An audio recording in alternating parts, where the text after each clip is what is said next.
I'm Andrew Harmel. I'm a tech principal at ThoughtWorks. I typically get staffed as an architect. What's really cool, what's just happening is I've been staffed on a project where I just get to be an architect and I don't have any other responsibility, and it's for a large project in Germany. So if it goes wrong, then many of you can blame me. But the reason this talk exists is because I was doing more and more architecture, and the more architecture I was doing, the more stressed I was becoming. So the cool thing is, one of the reasons I was getting stressed is because of James Lewis, my colleague, who's downstairs at the moment doing a talk, and then you can watch James's talk on recording. So James is one of the people that was around when nobody knows who created microservices, but James is one of the people who could be blamed for microservices, which at the start were super cool, and then everybody hates them because it turns out microservices are hard, right? But that was just the latest thing which made software architecture super complicated. There were loads of other things, right? The cloud came along, agile thinking came along, product thinking came along, DevOps came along, loads of things came along which made the basic process of having an idea and then turning it into code and then pushing that code into prod, they made that practice easier, which was cool. But all it did as a side effect was, if the architecture wasn't suitable, it meant that you were in trouble. And you could be in trouble a lot faster because you can push a lot more code to production with a lot more teams a lot more rapidly. So that's why I was stressed, right? Because I was there to be the architect on lots of these projects. I was there working with my ThoughtWorks colleagues and with client colleagues. And the whole job of what we were doing was trying to make things go fast. And ThoughtWorks, this is a small advert, we're really good at making software delivery flow. So James is talking about flow at the moment. Flow is like a really big deal. The thing that I realized was, as everyone was getting faster at flow, some of the people thinking about flow the least were architects. And so what I was thinking was, not that throwing PowerPoint slides out of an ivory tower is good, but like, I wasn't even throwing PowerPoint slides. I wasn't even able to throw PowerPoint slides out of the ivory tower fast enough. All I was doing was just blocking people. If I was playing the role of a traditional architect who is standing around saying, no, you can't do that. You should don't implement that architecture like that. Wait for me to tell you what to do. And so as a consequence, I was getting super stressed. So this is me. It's not a real picture of me, but this is me like having nightmares because everything was going faster, software was going faster, and I, as someone who was responsible for the architecture, was not able to keep up. So what I would do was, and what lots of people do was, I'd try to become a hands-on architect. Hands-on architecture is definitely where I feel most comfortable. I think is where most people feel most comfortable. I'm sure lots of people here, because of the name of the conference. When you're working with teams, if you're responsible for the architecture, if you're working with teams, it's a lot easier to be an architect than it is if you're sitting up in an ivory tower, sitting behind architecture review boards and, far away from the code. It's a lot easier if you're closer to teams, closer to the code, working with the teams, right?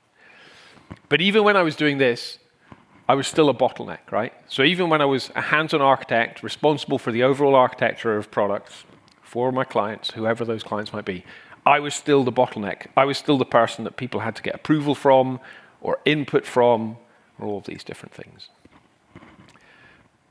But just to be super clear, there's one important thing. Architecture is super important. I'm not here to say architecture isn't important. There was this weird thing that happened when Agile came along, none of which ever said that architecture was unimportant, but people kind of assumed that architecture wasn't important because we weren't supposed to write stuff down, we were supposed to talk to each other, we weren't supposed to have contracts, we were supposed to just trust each other. Like we all know with the Agile Manifesto, right? It didn't mean that the things on one side were unimportant, it just meant that we should favor the things on the other side. So what we're favoring now, and I think is good, is flow, right? We're favoring getting those changes down to production. But the old way, or the traditional ways of doing architecture, with someone with the word architecture in their job title, doing that job doesn't scale anymore. But architecture is super important. So I was having these nightmares, not nightmares like this, but I was stressed, and that's actually true. But then one morning, I woke up and I realized that the fact that I'd been stressed had made a bunch of stuff kind of come together. And so what I did was, this isn't true. I actually made this up for the presentation. But what I did was I kind of had this idea of how things might work. So what I did was, what I'm going to do in this project, in this presentation, is I'm going to draw a logical architecture of my dream, right? So this is a logical software architecture of my dream. So what I'd realized was the practice of architecture, there's teams who are building software, right? They reach a point and they need an architectural decision to be made, right?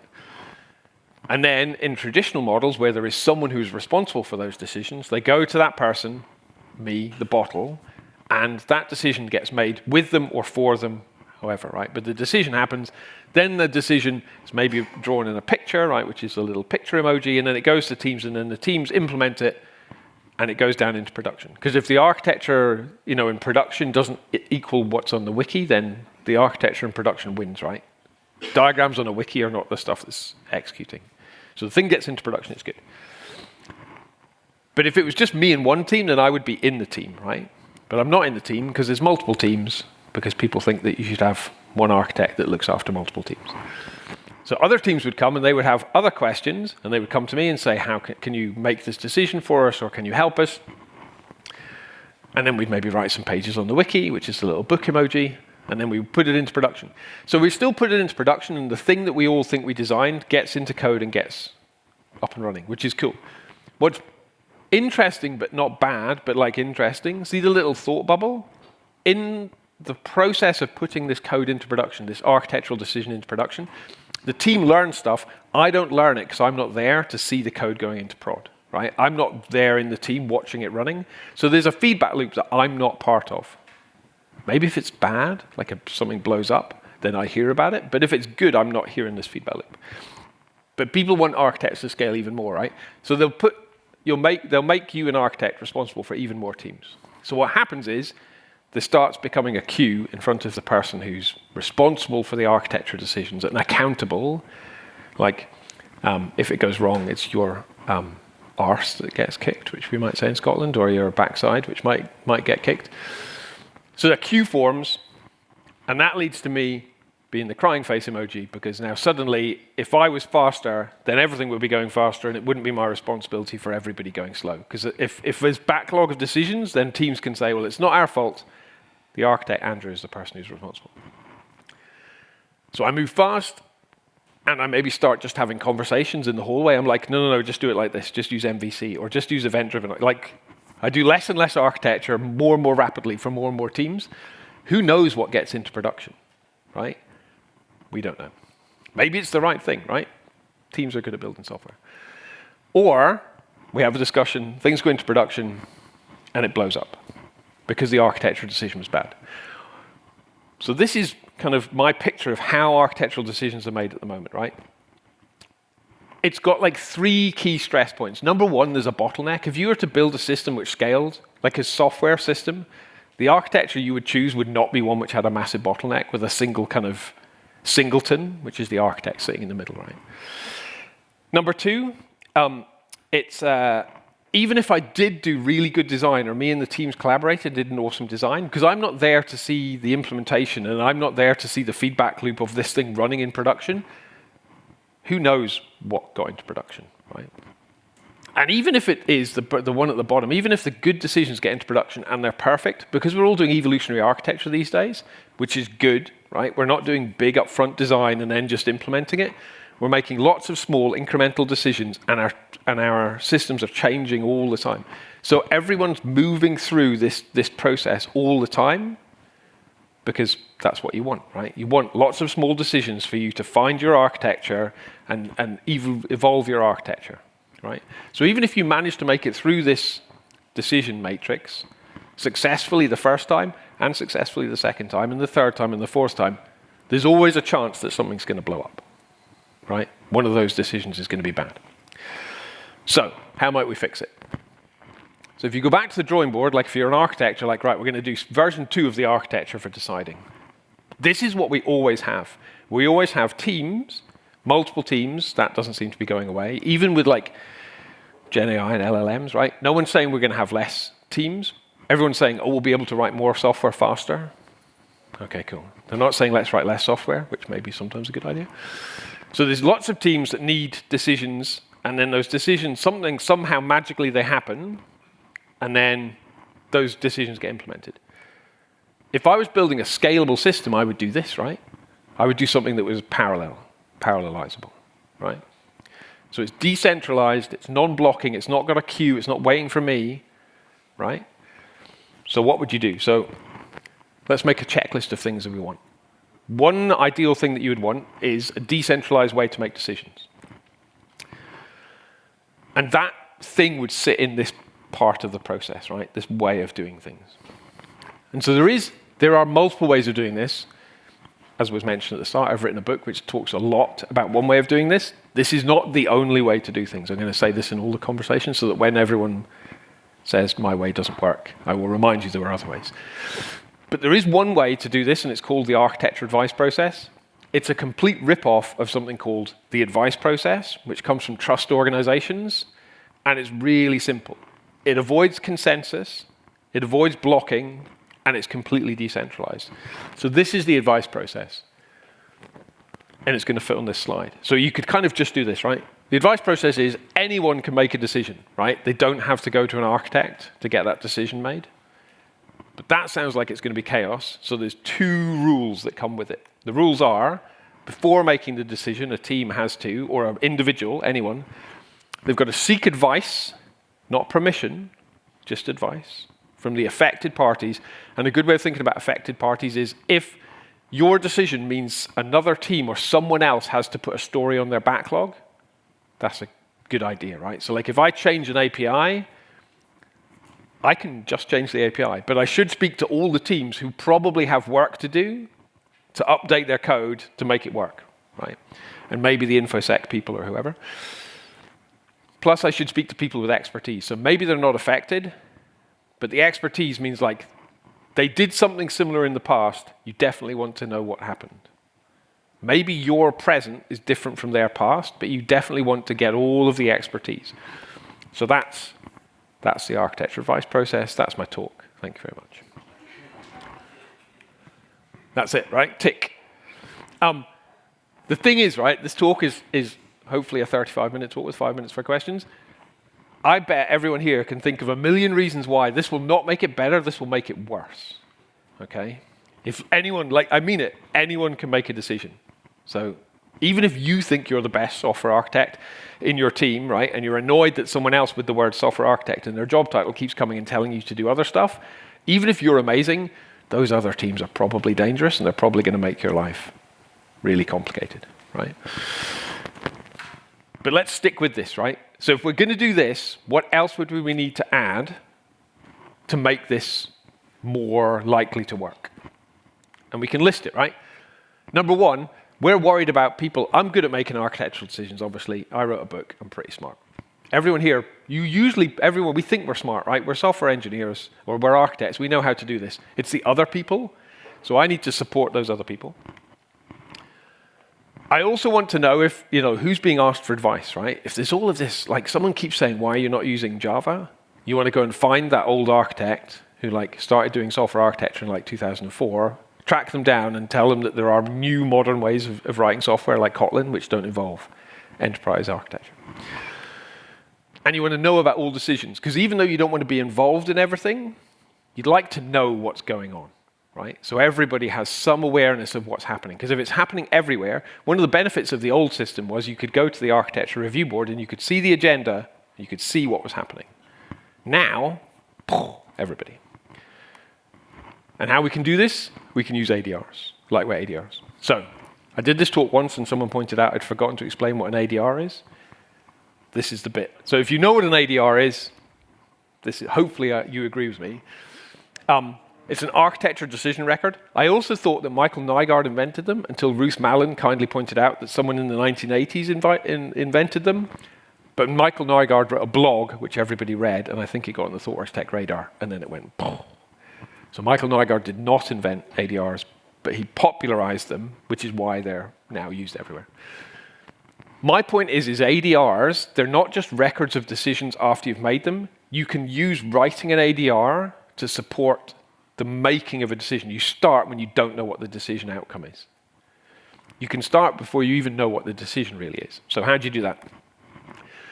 Number one, you need a title, which at the start can be, we need to decide on something, but when you've finished deciding, it can say what the decision is. So you can read, if you only want to read the title of an ADR, you can say, okay, cool, I know that they decided to use short inventory IDs, which is this example. The next bit is the decision summary, which you don't write at the start, but you want to read first, because if I want to click into an ADR after it's been made, and I want to read about the decision, I can click in and I can read the top. I don't have to scroll, right? I don't have to scroll to the bottom to find out what the ADR decision was. I want to see as quickly as possible. The bit you write first when you're helping yourself decide is the context, because the context is basically, why do we have to decide something? So it's what's going on, what the current circumstances are, where we find ourselves, what the problem or opportunity is.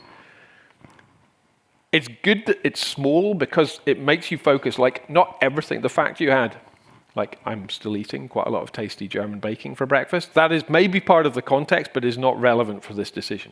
So it helps you focus in what is relevant, what do you need to know. What was true when we made this decision, right? After that, you have the options considered. If you want to make me sad and cry, write an ADR which has one option and then doesn't tell you about any of the other options because it just makes me sad. Because you want, if this is helping you decide, you want to list all the options. But when you read it in the future, you want to go, oh, they didn't think about these two things, or they did think about them and they didn't do them because, oh, okay, there was a European regulation which says, even though it sounds good, you can't because. Which I might not remember in the future, but you want to remember about it now. Then for each option, again, other opinions are available, but I wrote a book, so I think my opinion carries quite a lot of weight. Consequences for all of them, positive and negative. If one option has all positive and the rest have all negative, then that's kind of showing your bias. So you should at least try and come up with a reason why the one you like is still bad. And then finally at the bottom, advice. So the advice you receive, the advice you seek and the advice you receive, this is the only bit I added to the basic Michael Nygaard thing. Get people to write their advice in the thing. So if I'm going to make a decision. Eduardo thinks it's a terrible idea. If Eduardo writes their advice at the bottom, despite all of these facts, Andrew is continuing to decide to do this, I then look like someone who didn't listen to Eduardo. And if Eduardo is right, then they're like, well, I did try and warn them, right? So that's a really cool thing for this. It checks and balances all of this potential chaos. Right? And it means that people can learn. So let's see if we tick things. Number one, you can support people less experienced, right? Because there's a framework for them to decide, and there's a place where they can get written advice, right? Number two, I can see who was consulted, right? If we didn't ask Nick, and Nick didn't even know about the ADR, Nick can say, well, nobody asked me about it, because where is my comment? My comment is not here. Or we can say we asked Nick, and Nick chose not to comment, which is equally good, right? So we know who we spoke to, what the advice was. And we know about all decisions because they're somewhere, right? They're either in GitHub, in a repo like Michael Nygaard recommends, or they're on wiki pages, which is what everyone seems to do, or, which I advise controversially, which everybody hates, but it's still in the book, using Jira tickets. So if you see, everyone thinks it's a terrible idea. It's an amazing idea. There's like a whole page in my book where I argue why it's a good idea. But I don't care where you do them. The rules are, like Michael, which comes from Michael Nygaard, write them down, please write them down, and just store them in dev tooling. If they're in SharePoint, no one is ever going to write or read an ADR apart from an architect, right? Because devs don't go to SharePoint. I mean, I know we technically can, and I know it's behind single sign-on. Nobody goes to SharePoint. So this is cool. So I wrote this, and I was doing this, and I tried this with clients, and it totally worked. I then wrote him a blog post for Martin Fowler, and Martin was like, this sounds amazing. It also sounds really inefficient. If you have to speak to a lot of people, it's going to go slow. So now we're going to, inspired by Martin, we are going to refactor this process to optimize it. So like if you know refactoring, we're not going to change the way it works. We're just going to restructure things so they work even better. So quick recap. If you do nothing else, this is my caveat. If you're doing these two things and it doesn't work, you can then send me a rude email. If you're only doing one of them, then you can't send me a rude email. Like these are the two minimum things. If they're not doing them, then that's tough. But if you are, then you can shout at me. But if you want to make it go faster, you can add a thing called an architecture advice form. What's an architecture advice form? It's a weekly meeting. In the book, I think it says it should be an hour. Ever since then, I worked for one client who were like, we don't like meetings. So we made it shorter and we made it more asynchronous. Totally works. So that's cool. But basically, everyone, team representatives come. It's an open meeting. Team representatives come. And then people just sit there and offer advice, plus the regular experts, right? I've even done it. It works super cool when like the executive comes. So if CTOs come, it's best when they shut up. But like they can see architecture happening. They can see their money being spent or misspent. I went to one client, and the only time they ever spoke was we almost looked like we were deciding to dump New Relic, and they had to point out that they just signed a 5-year license. So they couldn't afford to dump, and they were like, we know everyone hates New Relic, but it was cheap, so we paid for it. New Relic is not bad, just in case anyone from New Relic is here or listening to this. But like, for some reason, the devs didn't like it. But that was it. So then that piece of advice was written on the ADR, and that's it. We're like, we know that it doesn't do these things, but it's cheap and it plugs everything together. So there's that. What it does is it gives awareness of decisions. The advice offered is still advice. No one is seeking consensus. No one is seeking agreement. I can still come with my ADR and tell you what's happening, and Nick can offer advice. I can still ignore Nick, despite the fact Nick has written books. Maybe he doesn't know what he's talking about. So it's super cool, and it runs like that, and it's super informal. It's just about conversation and learning and openness, right? What I typically have is one more or two more agenda items. We look at spikes, because spikes typically turn into ADRs, and we check on the status of things, because if this is going to work, and if you're refactoring to optimize the speed of decisions, you don't want things sitting in like proposed state, ADRs in proposed state for too long. You want them to move quickly through, right? So it's a super cool meeting. Works really good. So, done. We're all good. Wow. I was super impressed with myself when I figured all of this out. And then I reread a blog that I'd read a long time ago, and I realized basically what I'd done is I just reverse engineered what Ruth Mallon had said in an article a long time ago. So this, to give full credit to Ruth, is what Ruth said. And I just figured out how to tie ADRs and a few other things to it. So Ruth said, in order for an architecture to be successful, which doesn't mean perfect or anything, it's just like it's doing the job of supporting the teams to flow and for the architecture to make the software do its job. It's very much about ensuring that conversations that need to happen are happening. And this is, if you think about this, this is how you know it's working. You don't have to be in all of those conversations, right? You don't have to start the conversations. You don't even have to focus or navigate them, right? The key thing is that they're happening. That's the scariest thing if you're an architect. If people are just doing stuff and not talking to each other, maybe it's on Slack or something, but you want architecture to be being discussed. If it's not, you're definitely screwed. So that's what Ruth said. Oh, and you can guide. So this is the thing, guiding, right? The thing that kicked all of this off, I realized I could tell you, I could be the smartest person ever, and I could tell you to do stuff. If people ignore me, then I'm failing at my job. Right, so you can guide, but you can't tell people what to do. Right. So that's it. Awesome. We're all done. I've still got time, so we're good. We're not done because this can still go wrong. So the key thing here is, and this is the message for this one, if architecture used to fail because you would build architecture, you would come up with a smart architecture, and then you would assume it would work. Right. So I've just proposed something to you and told you, despite all of the different companies you work for, with all the different software and all of the different skills and all of, like everybody goes back to a completely different place to work. Why would this just magically work? This doesn't just magically work. It will fail in a lot of different ways. So because you don't just build it, you run it, right? So now we're going to run it. This is what will go wrong if you try and run it, and here are some things to watch out for. My book's like 520 pages long, so there's a lot more things to watch out for in the book, but these are like the big four. Failure pattern number one is not actually a failure pattern unless you make it a failure pattern. So bad decisions, and you hear people talking about bad decisions are decisions which you don't agree with, right? There's a whole story in the book where there was a team making what I thought was a terrible decision. It turned out that I was wrong and they were right, so they were making a good decision, but if I'd told them to stop, then I would have made it a bad decision, even though I thought it was a good decision.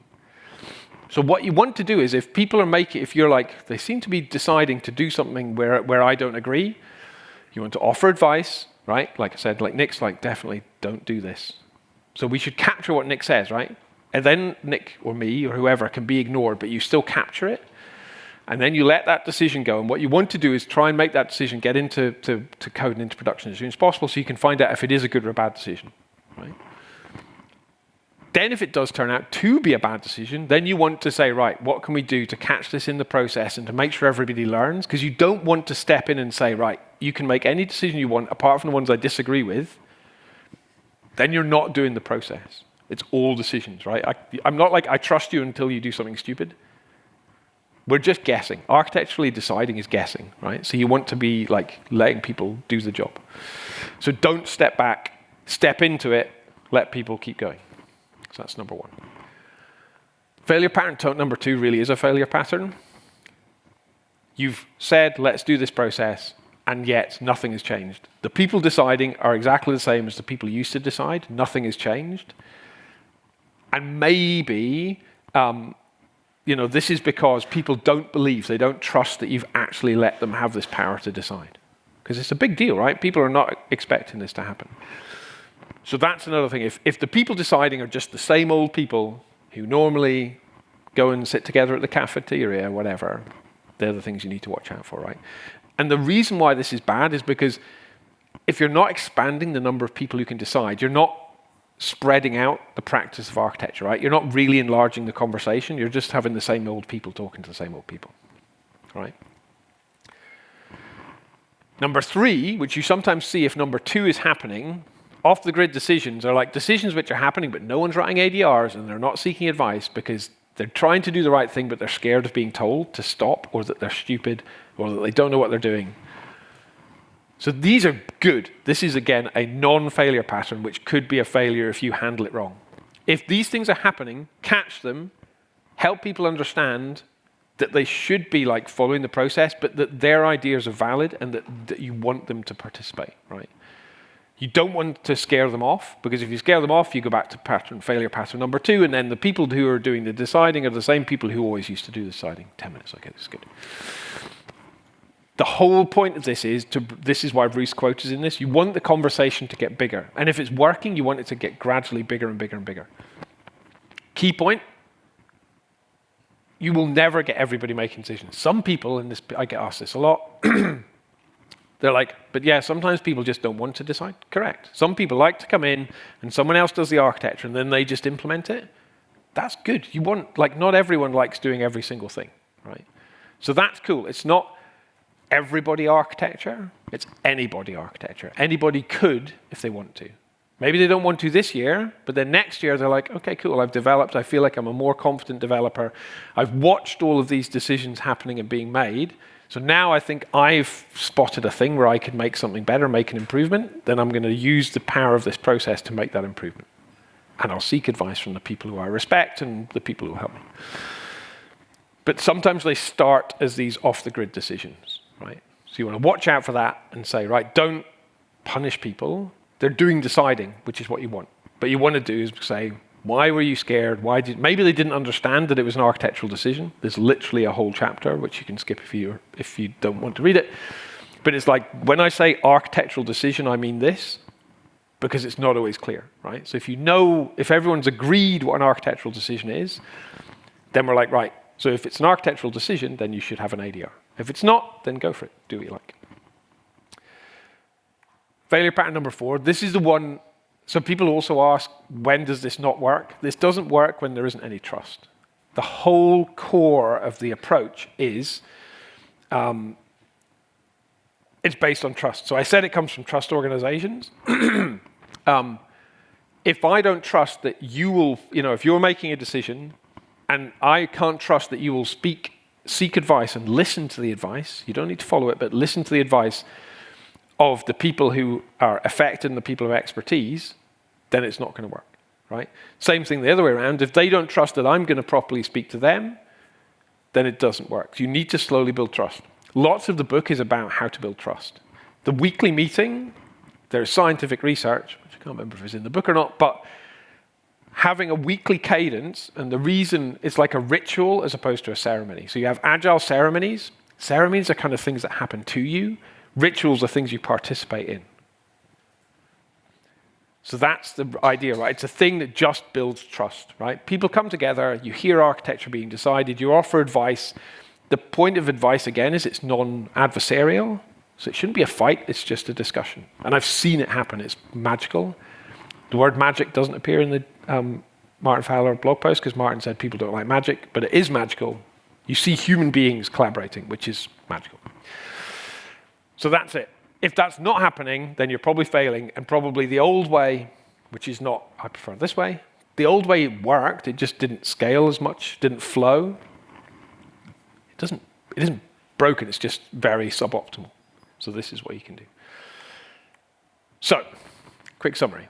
How to fail. Think decisions are bad.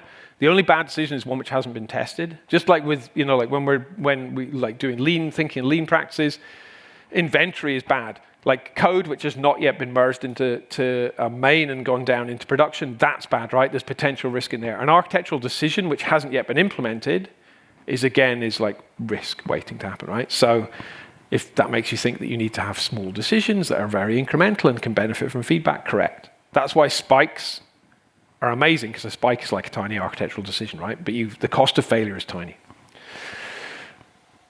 So those are the failure things. Other key points. This is a revolution, but in like the lowercase, like a small r, not like a big R. Revolution in the sense it's like it goes back to the start. Just like Agile came along, just like DevOps came along, just like product thinking came along.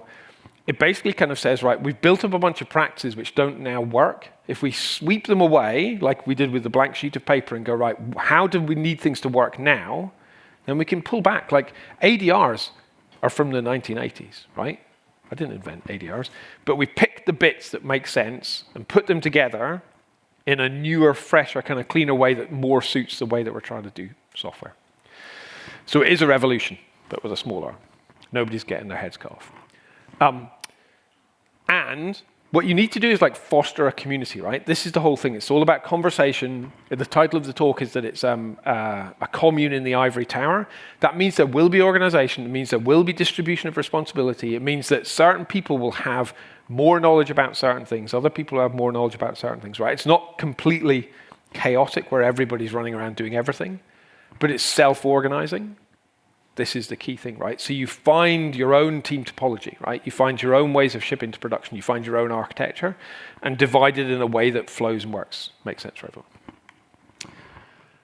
Like I said a minute ago, it's not an everybody approach. It could be if everybody wanted to, but I've never been to a place where absolutely everybody wants to do everything all of the time, right? Some people are just happy to like make production more stable, right? But what we have done is, this is good, got rid of like lots of the old ways of thinking, kind of brought in the new thing. So architecture is being done, very clear. Architecture is not bad, it is really good, which is good because the name of this conference is Agile Meets Architecture.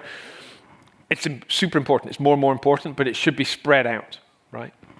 The reason this approach is really simple, there's lots of extra stuff in the book, but I spend a lot of time in the book saying, please don't just adopt all of these things. The reason it's simple is because it needs to fit into your culture. So it needs to, if you take these practices, you need to sit down and figure out, right, what's the best way for us to write ADRs? Where do we put ADRs? What's the best way for us to kind of meet and get the advice? What's the best way for us to ship things into production, etc.? Everyone's culture, your skill sets, your inclinations, your regulations, your code bases, your existing architectures, they're all different. You take this and put them together and see what happens, right? That's the key thing. One last thing. So this is super cool. This only happened, I think, yesterday or the day before. So this started as me getting annoyed and me and the chief architect, a client, trying an experiment. Then I wrote a Twitter thread, which I would now write in Blue Sky, ranting about it. Then I wrote an Martin Fowler article. Then I got to write the book. So this happened a few days ago. I got blipped in trial. So not the whole book, but like the process, the thing that fitted on one slide, just got into the ThoughtWorks Tech Radar. So I work for ThoughtWorks. So this may be like, but it's super cool. So you should definitely try it. Because the radar says so. And that's it. If you want to have a look, there's a website for the book. If you haven't ever used one, you can get a free 3-month pass to O'Reilly, so you can read the book and you can get access to everything on O'Reilly. Unfortunately, if you've used a free pass before, you'll need a new email address, but don't tell O'Reilly I said that. And you can read, if you want not to read a 520-page book, just read a short article, then you can read the Martin Fowler Thanks very much.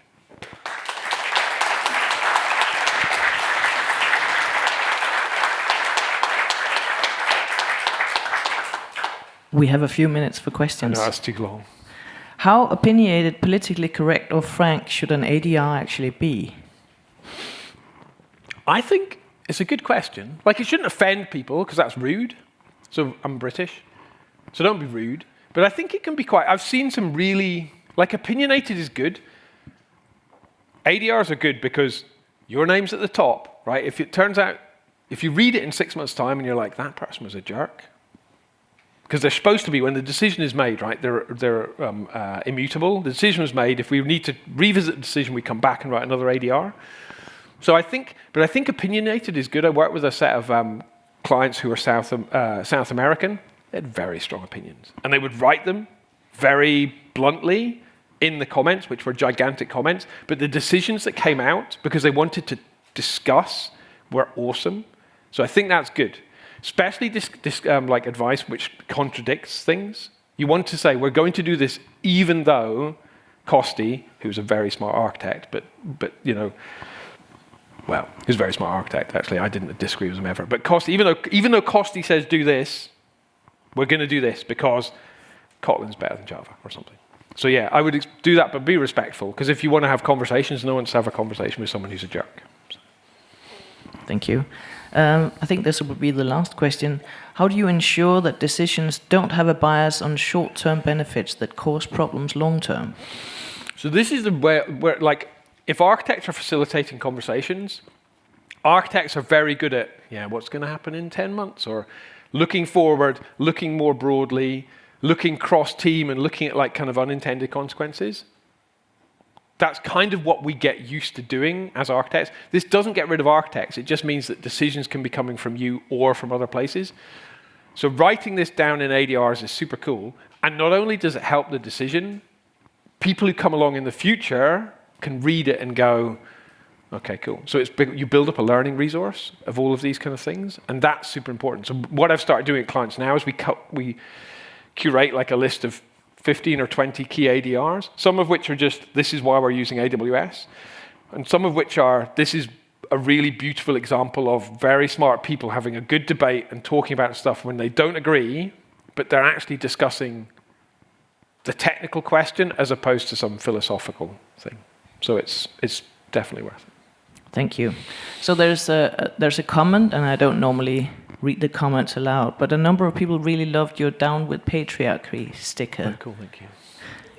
Thank you.